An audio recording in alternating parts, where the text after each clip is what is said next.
Tai, Sora, Izzy, Mimi e Joe. Noi siamo amici, siamo noi, catapultati a DigiWorld.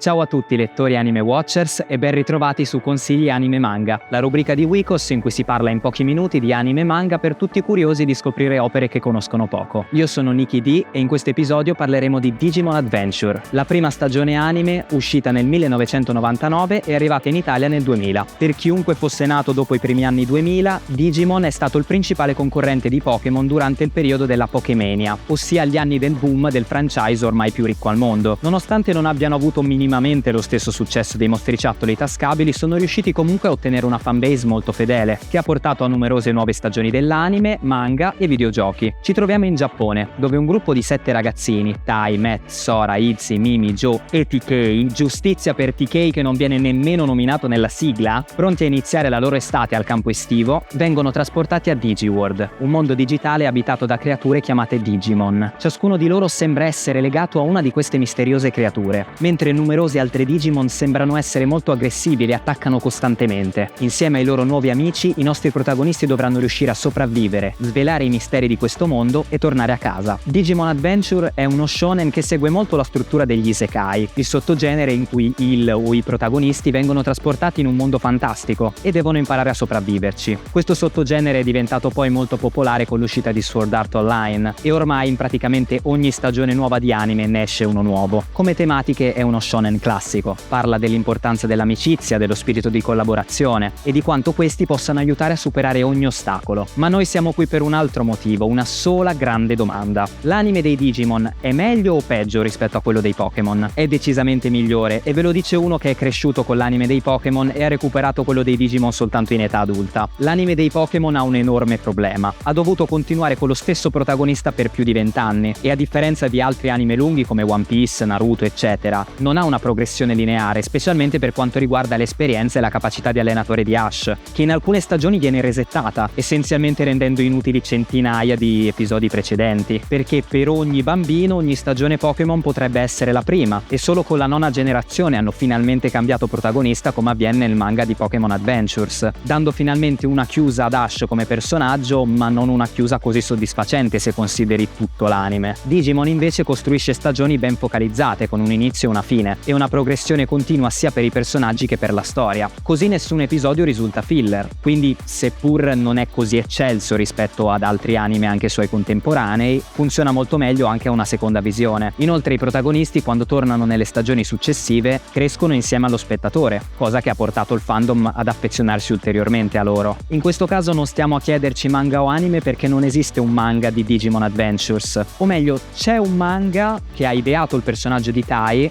ma è completamente slegato, non ha nemmeno Agumon come Digimon. E anche per questa volta abbiamo finito. Fatemi sapere nei commenti che cosa ne pensate. Se l'avete visto ditemi che cosa pensate di questa pietra miliare degli anni 90. Se non l'avete visto ditemi se mi siete incuriositi e se nel caso voleste sapere qualcosa di più. Scrivete anche se avete richieste su altri anime e manga di cui vorreste sentire più parlare e non dimenticatevi di seguire Wikos su tutti i social: Facebook, Instagram, Twitch, X, TikTok e YouTube. Ricordatevi che con l'amicizia tra di voi, ragazzi veri e Digimon, libererete DigiWorld e noi ci vediamo al prossimo episodio di Consigli Anime Manga. Ciao!